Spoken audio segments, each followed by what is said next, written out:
Am I the a-hole for not congratulating my sister-in-law on her planned pregnancy and telling her she's making a mistake instead? My brother works as a car rental agent and his salary is not livable at all. His wife is a stay-at-home mom for their 4-year-old, so he's the sole provider. And he's been receiving a fixed sum from both my mom and other sister to keep things afloat. I also helped a few times when I could. Some time ago, my sister-in-law told me she wanted another child because she didn't want their son to be an only child and asked me what I think. I advised her against it and told her to either wait till my brother gets promoted or till she gets a job. I told her it would be realistically impossible to provide for another child when you're barely coasting by, and that she was still young, 27-year-old. I also told my brother the same thing. About 3 weeks ago, my brother calls me all happy and tells me his wife is pregnant. I told him, great, I wish her good luck, and soon hang up. I never called sister-in-law to congratulate her, nor went over to their place for the baby shower. Just told them I was busy. Yesterday, we had dinner at our parents' house and I inevitably met my sister-in-law. She told me, I'm pregnant, with an excited tone. I told her, yeah, I know, that's great, I wish her good luck. She then said, so that's it? I asked her what she meant and she said, aren't you happy for us? I told her my feelings are irrelevant here and their decision is up to them. She told me of course they matter and begged me to please honestly tell her what I think. So, I told her I frankly think you're making a mistake, and this innocent child is going to suffer the consequences of your selfishness. You are not ready to care for another little life when you can't even pay your bills. How long do you think my mom and sister are gonna support you? She interrupted me and said, what the hell? That's none of your freaking business. I only asked you out of politeness, but you really didn't hold back at all. I told her, you're the one who told me to be honest. She said, I told you to be honest with me, not be a douche. She then called me an a-hole and went off to complain to my brother. I didn't want to entangle with them and just grabbed my purse and left. Sometime later, my mom calls me fuming and tells me I had no right to make any comment whatsoever. She said I should have congratulated them properly and left it at that. That, even if she was the one who asked for my opinion, I should have known better than to hurt her with those words. I also think my words might have been pretty hurtful and I went too far. Am I the a-hole? Now for the top comments. This might be unpopular later, but not the a-hole. Maybe you should have been kinder or phrased it better. I don't know, because I don't know what you said, but she shouldn't be sheltered from the truth when she literally asked for it. We can go through life expecting family to cater to our feelings, but then their advice and opinions really mean nothing. Who wants to surround themselves with yes men saying whatever they want to hear? Personally, I value my dad's opinion more than others because I know he will be honest and call me out. She asked for your opinion? Got mad when you gave it. Full stop. You are not the a-hole.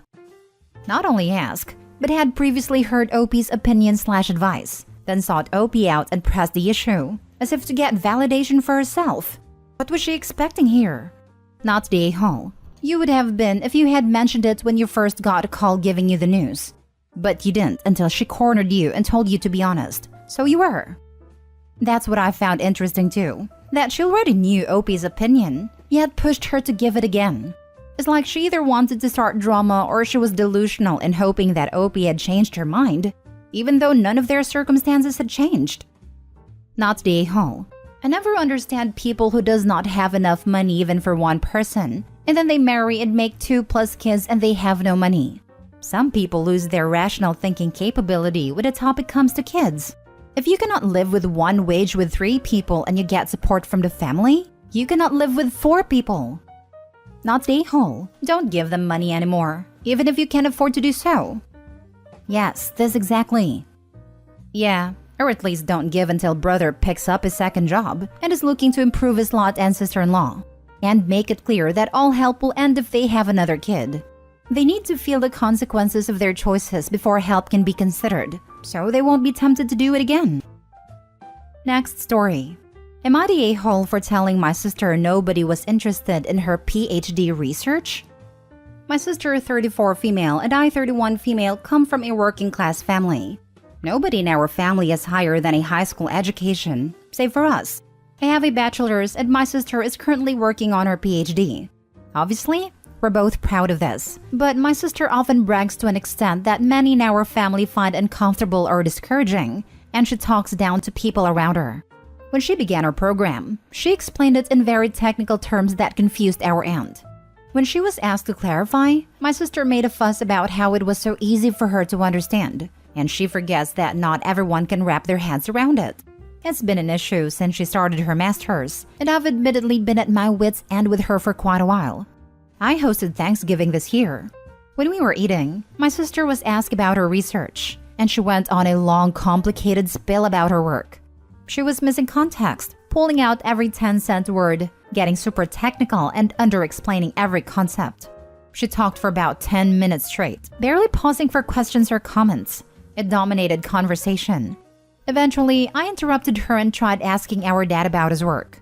My sister interrupted him and said she wasn't finished, then continued talking. I told her I was finished listening to her and that she could talk all she wanted but she'd need to do it in another room. She made some comments about my hosting and continued on. I stopped her again and told her that nobody was interested and she needed to be quiet, which she did. It was, admittedly, extremely awkward and quiet, and my husband decided to just plow on and make conversation with an aunt of mine. After that, conversation carried on as usual with my sister being very, very quiet. Afterwards, our parents scolded me for being rude but said my sister was being over the top. But I should have just let her talk. A few of our other relatives thanked me for cutting her off. Her fiancé called me yesterday morning and said I embarrassed my sister and made her feel ashamed. He implied I was jealous of her success and asked me to formally apologize to her. I said I'd apologize to her, but I wouldn't mean it, and he hung up on me.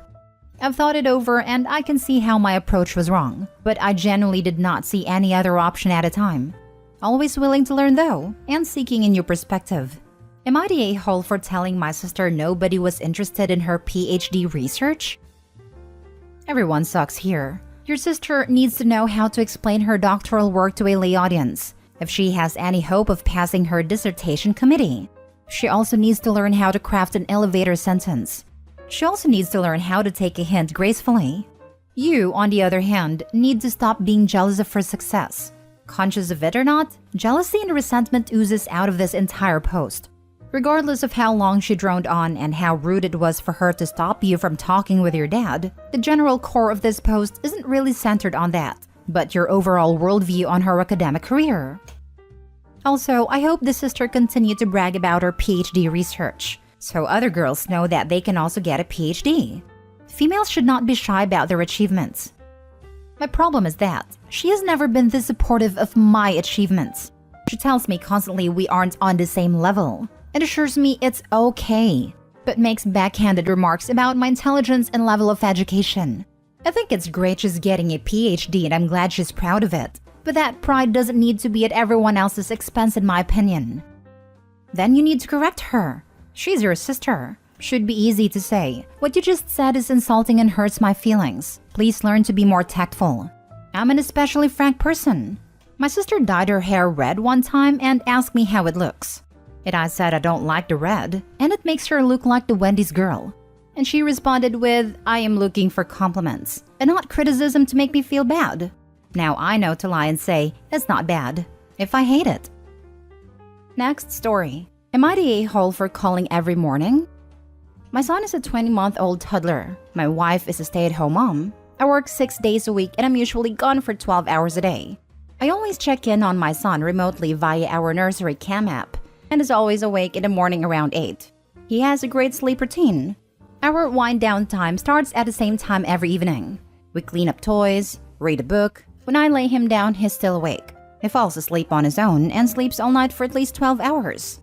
It's usually after 9 before I have a chance to check the camera. This morning, when I checked, it was 9:12 and some mornings are closer to 10. Every time I look though, he's always in the dark and standing in his crib just waiting. When I see this, I immediately turn on the brightest night light the camera has and speak to him through the camera app. I always tell him good morning and I love him, and he usually laughs and says Dada. Then, I leave the app, call my wife to wake her up. I usually have to call 3 to 4 times, and when she finally answers, it's obvious that she just woke up. And only because I called. I tell her that our son is awake waiting for her and that she needs to get up to start their day. This morning while on the phone, I asked her if she was going to get him after using the bathroom, and she said no. She was going to the kitchen to prepare their breakfast and then she'd get him. I asked her to get him after the bathroom so he could go to the kitchen with her, and she flipped out. She told me it angers her that I call every morning to tell her how to be a mom and that she has a routine.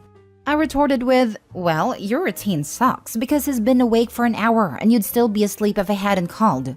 It just bothers me that he has to wait so long. He needs a diaper change. He's probably thirsty, hungry, and just wants to play.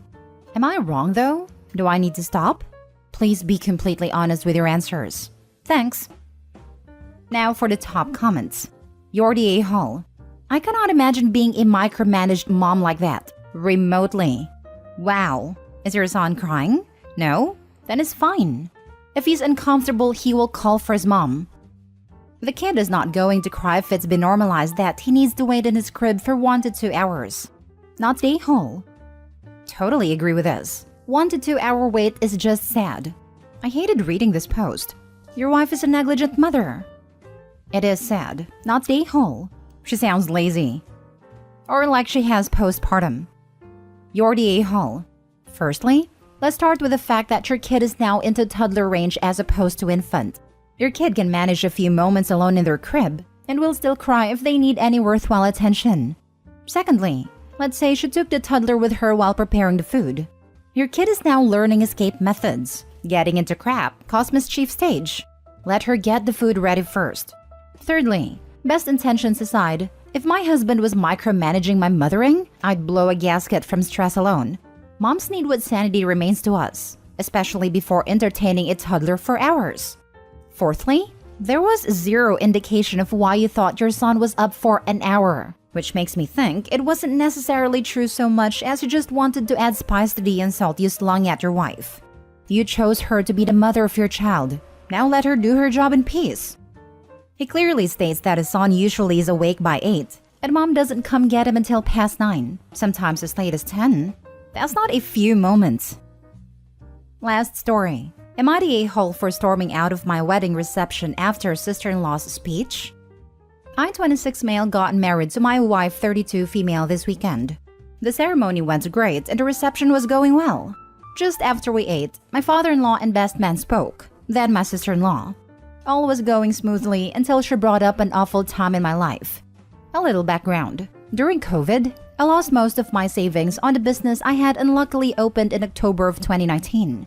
I was also dealing with bad gastrointestinal problems and horrible IBS.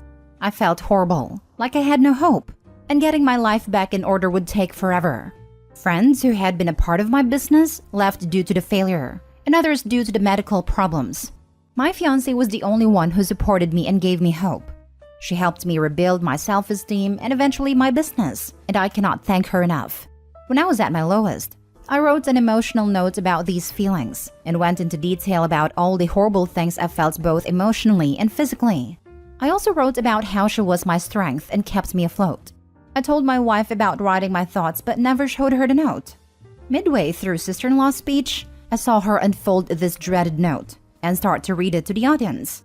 Not just the part about my wife, but a full paragraph before it, where I described how hopeless I felt and the details of my darkest moments from my toughest battles with IBS. I was so embarrassed. My sister-in-law started to cry as she got through the part about my wife and went on to say she never knew how bad it was, but knew our love would overcome anything. I got red in the face, stormed out to the back of the venue and lit up a cigarette, which I haven't had in years. Some family members ran out, but I told them I needed to be alone. I came back after a bit. Everyone was eating and dancing, but I was still getting stares and I just felt horrible. My wife comforted me, but we didn't really talk it through since she was entertaining family and whatnot. After the party, I brought it up with my sister-in-law. I told her I felt violated that she would somehow get a hold of that note and not only read it, but share it with everyone. I said it hurt because the memory of the wedding certainly felt tainted by the speech and my reaction. She told me she wanted to share a beautiful image of our love. I didn't see anything wrong with it. That it reminded her of when her smoothie business failed and it gave her hope. She even told me it was a toxic coping mechanism to repress those feelings and be ashamed of them. I felt like the conversation was going nowhere, and we didn't speak for the rest of the night. It hasn't helped that distant family and friends have been recommending IBS treatments to me.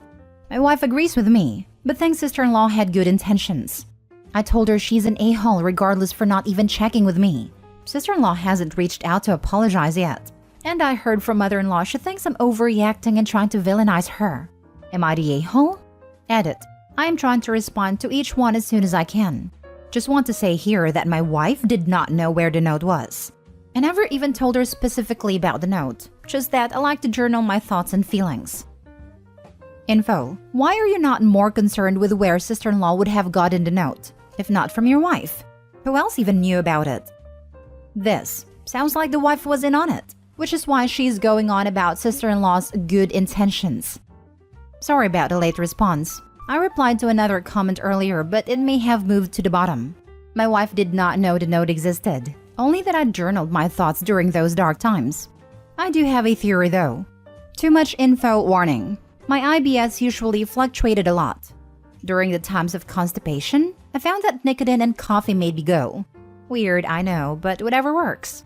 As I tried to quit cigarettes, I started smoking more THC hemp/weed. We live in a legal state, with some tobacco mixed in to help with bowel movement.